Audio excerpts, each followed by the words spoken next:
Yesi nguhaye ikaze kuri amwe mu makuru ari kuvugwa mu karere k'ibiyaga bigari cyangwa se akarere u Rwanda ruherereyemo, ndetse n'amakuru ari kuvugwa muri Afurika muri rusange.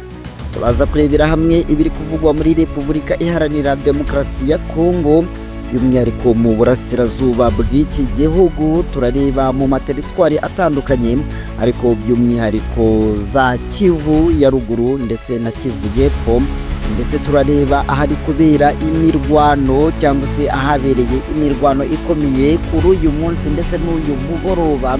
Ariko ibyo byose nimvuga uyu munsi cyangwa se uyu mugoroba cyangwa se igicamunsi, ibi byose biraterwa n'igice cy'isi uherereyemo. Niyo mpamvu rero mboniyeho guha ikaze mwebwe mudukurikira muherereye mu burengerazuba bw'isi, ubwo mvuze mu bihugu bya Leta Zunze Ubumwe za Amerika, mbavuze muri za Canada, mbavuze mu Bwongereza, mbavuze muri za Ireland ndetse n'ibindi bice bitandukanye, mvuze muri Amerika. Kandi ubwo nsuje mwe mwese mutuye muri leta zitandukanye zigize Leta Zunze Ubumwe za Amerika, abari za Utah, abari za California, abari za hose, mbese abari muri leta zose zigize Leta Zunze Ubumwe za Amerika. Turabizi ko mudukunda kandi mudukurikirana. Niyo mpamvu nanone nta kirengagiza abantu muri ku mugabane w'Uburayi, namwe mudukunda ndetse mudahema gukurikirana ibiganiro byacu. Ubwo iyo mvuze abari ku mugabane w'Uburayi, nta gihugu nsimbutse, nta gihugu na kimwe nsimbutse, niyo mpamvu nta na kimwe nshaka no kuvuga. Kandi ubwo niko mvuze abari ku mugabane wa Aziya, namwe muradukurikirana, abari za Thailand, abari za China, abari za Malaysia, abari za Vietnam, namwe turabizi ko mujya mudukurikirana, abari za India, muri leta zitandukanye z'Ubuhinde, mwese tubahaye ikaze. Ndetse ntabwo twibagiwe n'abari ku mugabane wa Oceania cyangwa se Australia, n'abari hepfo za New Zealand, abantu bari muri Sydney, turabasuhuje. Mbahaye ikaze rero mu makuru arimo aravugwa mu karere ka Afurika y'Uburasirazuba cyangwa se Afurika y'Ubuseruko nk'uko abashingantahe babivuga. Amakuru rero ni menshi cyane turi bugarukeho, ariko by'umwihariko ndaza kukubwira ku bitero byagabwe ku Banyamurenge muri komine y'Iminembwe cyangwa se mu Minembwe. Ahangaha rero kandi ni mu gihe twirwaneho ifatanyije na M23 babashije gusubiza inyuma ibi bitero. Nkubwira ko noneho kuri iyi nshuro twirwaneho yaje mu yindi sura nshya. Twirwaneho ubu yambaye za casque cyangwa se za helmet, za zindi zakataraboneka. Ubu twirwaneho yambaye bote nshyashya. Ubu twirwaneho irimo iragaragara, iri mu dusuti twa tundi twa antibari cyangwa se bya bindi birinda amasasu, niko nakubwira. Ndaza kukubwira rero imihana itandukanye yagabwemo bino bitero, byagabwe n'uruhande rurwana ku ngabo cyangwa se uruhande rufatanya na leta ya Kinshasa. Ndetse ndaza kukubwira uburyo ibingibi twanabigarutseho, uburyo mu biganiro biri gutegurwa i Rwanda kwa 18 hazaba ari kwa kabiri, uburyo M23 iri gupangirwa agatego. Niyo mpamvu rero ibingibi bishobora kuzatuma ibi biganiro binabera kuri murandasi cyangwa se binabera kuyakure, kuko M23 nayo yamaze kugezayo abatasi bayo, yamaze kumenya ibiri kujya mbere. Umugabo witwa General Neva ngo arimo aratitira, arimo arisha munsi y'uburiri, ariko ngo agomba kuvamo ngo kubera ko yagize gutya akabwira u Rwanda ko ngo akeneye ikintu cyitwa ibiganiro. Kumbe twamaze kubona ingabo z'u Burundi ziri kwinjira ahitwa Ikaremi. Izi ngabo z'u Burundi zinjiye Ikaremi, zinjiye gute? Zinjiye kurwana kugira ngo zirinde umujyi wa Uvira kugira ngo udafatwa. No kwera iki bibiri kuba ikintu cyitwa gutaha kw'ingabo za SADC. Murabizi ko SADC yamaze gufata umwanzuro w'uko ingabo zayo zigomba gutaha, ariko ibi ngibi byamaze kugaragara mu bwiru, byamaze kumenyekana ko ibi ngibi ngo ari nko kurangiza umuhango, kuko ngo SADC ngo iragira ngo ivuge ko yatashye, ariko igifite ingabo zayo igihe zizengurukane mu gihugu cy'u Burundi, yongere ihite izigarura hano muri Uvira ngo batake bundi bushya. Ubwo rero ngo M23 bari kwiteguraho igitero simusiga, ariko General Sultan Makenga ubwo yamaze kubifindura, yamaze kumenya ibi byose. Ubwo rero yagiranaga ikiganiro n'abanyamakuru cyangwa se n'umunyamakuru yagize ati rero uyu mugabo Tshisekedi n'ibandi rikomeye cyane, ati yibwira ko rero abantu bose ari abajinga, ati twese ntabwo turi abajinga. Turaza kujya rero mu makuru y'ubutabera, urabizi ko mugezaho amakuru y'ubutabera, umutekano, diplomasi, ibyo byose nibyo mugezaho, na politiki. Hanyuma rero reka mbere yuko tujya ku rugamba, reka duhere mu makuru y'ubutabera. Amakuru y'ubutabera rero ari kuvugwa hano mu burasirazuba bwa Repubulika Iharanira Demokarasi ya Kongo, ari kuvuga yuko abajenerali 5 mu gisirikare n'igipolisi batangiye kuburanishwa guhera ku wa 4 imbere y'urukiko rukuru rwa gisirikare Kinshasa, bazira guhunga inyeshyamba za M23 muri cyagiye zafataga umujyi wa Goma uri mu burasirazuba bw'iki gihugu. Uwo ngo rero ni guverineri wungirije n'umupolisi wa Kivu y'Amajyaruguru, harimo abayobozi 2 b'ingabo na 2 ba polisi, komanda w'umutwe wa gisirikare n'umujyanama wa gisirikare wari ufite icyicaro i Goma. Harimo kandi abari bakurikiranyweho cyane ubu abangabo bose bakurikiranyweho cyane ubugwari, kutubahiriza amabwiriza no gutakaza amasasu. Iburanisha rero ritangira, buri mujenerali muri 5 barangajwe imbere n'uwahoze ari guverineri w'agateganyo wa Kivu y'Amajyaruguru, bari bambaye amapeti yabo, imyirondoro yabo yabanje gusomwa, bose bagiye mu mashuri makuru ya gisirikare, ndetse ngo bamwe muri abangaba bahubuwe mu bihugu by'i Burayi, nk'uko inkuru ndi gukesha ikinyamakuru cya RFI ikomeza ibitangaza. Aba bajenerali rero bakaba bari gushinjwa ubugwari, kuba barahunze Goma mu bwato bwite, ndetse bagasiga ingabo zabo nta buyobozi mu gihe cyo gufata umurwa mukuru wa Kivu y'Amajyaruguru ariyo Goma. Aba rero ngo ntabwo bubahirije amabwiriza ya Perezida Tshisekedi wategetse ingabo kuguma mu mujyi wa Goma, bakawurinda, bakarwana umuhenerezo n'intwaro zabo kugeza ku gitambo cya nyuma cy'ikidenga, n'uvuga ngo kugeza bahashiriye.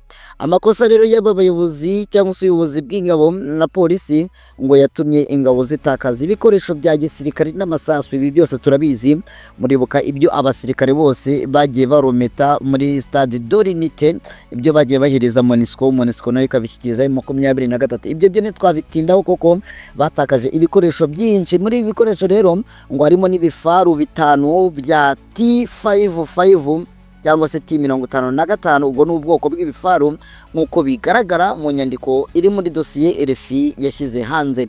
Bakatiwe rero igihano cy'urupfu.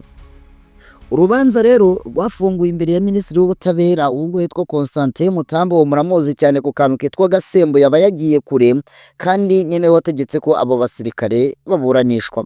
Niburanisha umushinjacyaha mukuru wa gisirikare yibukije uburemere bw'ibyabaye, ndetse asobanura ko adashaka ko iburanisha bitaha, iburanisha rizaza ryazashirwa mu binyamakuru, aho rero biteganyijwe ko mwiburanisha ritaha yo ku itariki ya 20 Werurwe hashobora gusabwa ko ryazabera mu muhezo, ubwo hazaba hasuzumwa ibimenyetso byatanzwe cyangwa se byashyikirijwe ubushinjacyaha.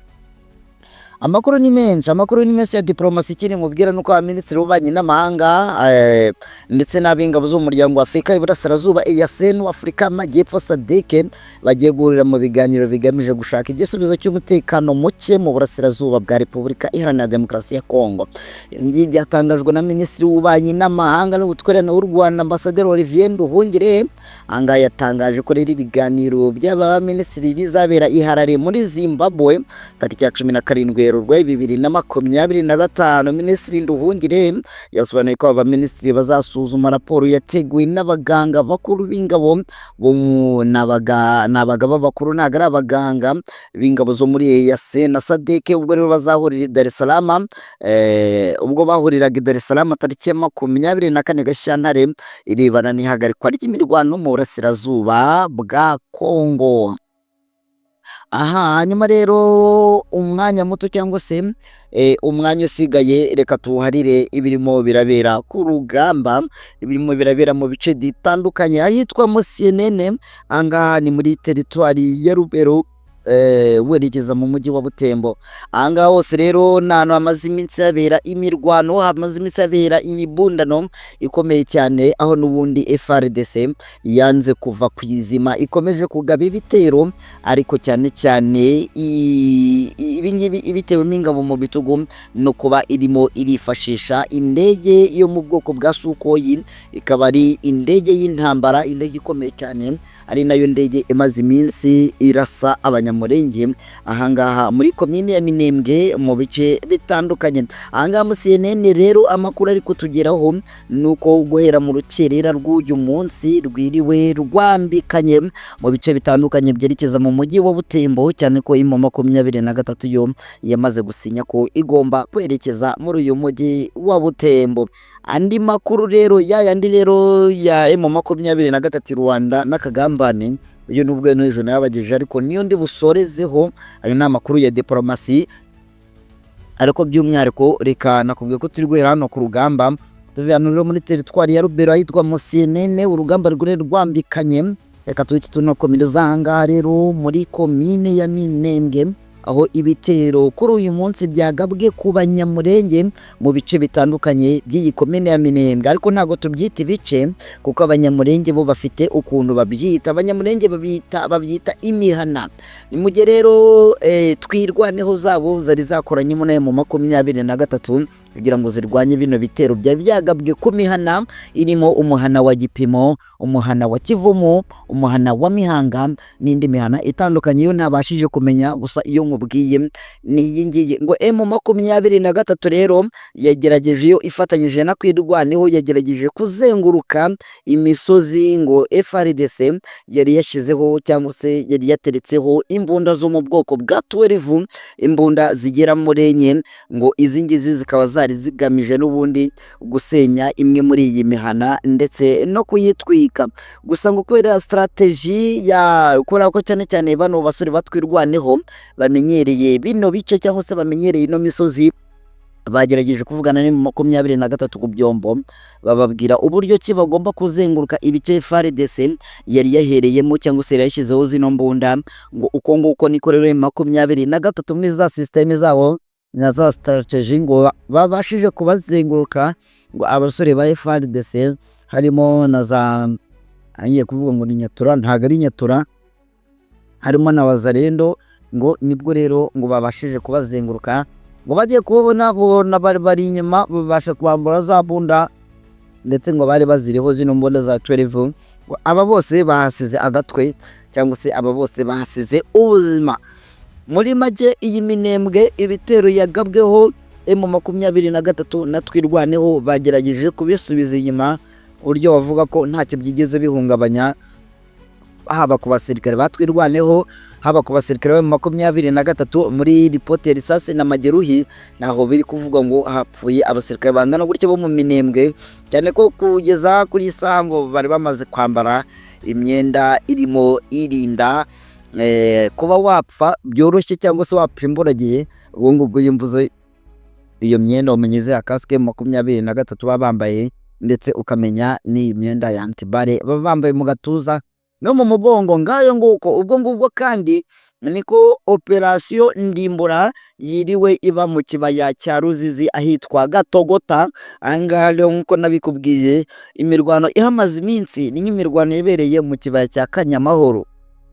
Ndumva ibi ntabigarukaho cyane kuko abazi imirwano ya Kanyamahoro cyangwa se yitwa mu kibaya ni imirwano yamaze igihe kirekire, atari ukuvuga yuko iki kibaya ari kinini cyane, nubwo nacyo ari kinini, ariko iteka ryose imirwano yo mu kibaya kuyikontorora no kuyitsinda bikunda kugorana, kubera ko aba barwana begeranye, no kugira ngo begerane biba bisaba umwe ufata initiative agakora ikintu gisa nko kwiyahura akambuka muri cya kibaya mu gihe undi ari mu misozi arimo aramureba, bivuga ngo amuruhaho amabombe uko yiboneye. Ubwo rero ufata umwanzuro akambuka agasatira mugenzi we, ibi ngibi biba bisa nko kwiyahura. Niyo mpamvu yaba M23 baba n'abarundi iki kibaya cya Ruzizi bose barimo baragitinya ikintu bari gukora, ikintu cyitwa sharing, harimo ama operation yo koherezanya ibibombe cyangwa se guterera. Niyo mpamvu rero ngo ikintu cyitwa imbunda ziremereye cyangwa se za mbunda z'imisada arizo zamaze guterwa kuri iyi misozi y'ahangaha Gatogota ireba mu kibaya cya Ruzizi. Imirwano rero ikomeye ikaba n'ubundi ikiri kubera muri iki kibaya cya Ruzizi. Ni mu gihe kandi nanone ahangaha ni mu bice bya Warikare ahitwa Kasheberi na za Nyabyondo. Nyabyondo kugeza ubu ngubu irimo irakontororwa, ariko ahitwa Kasheberi ubu ngubu ngo FARDC yongeye yagarutse kwenza kuri M23 ku buryo imirwano nk'uko biri kuvugwa namwe mu masoko ari muri Repubulika Iharanira Demokarasi ya Kongo, harimo ibinyamakuru bitandukanye, harimo Kivu Morning Post, harimo n'abandi banyamakuru bitwa ba Steve Wembi. Aba bose barimo barabreakinga bavuga ko ibi bice M23 ngo iri kubigabamo ibitero biremereye cyane, by'umwihariko yerekeza ku kibuga cy'indege cya Pinga ndetse no muri centre ya Pinga, ndetse n'ahangaha ahitwa Warikare ni centre cyangwa se Warikare mu gasenta. Ibi byose rero mu 23 ngo ikaba igamije kwigarurira kino kibuga cy'indege cya Pinga, cyane ko ari kimwe mu biga by'indege byifashishwa ngo hapakirwa amabuye y'agaciro.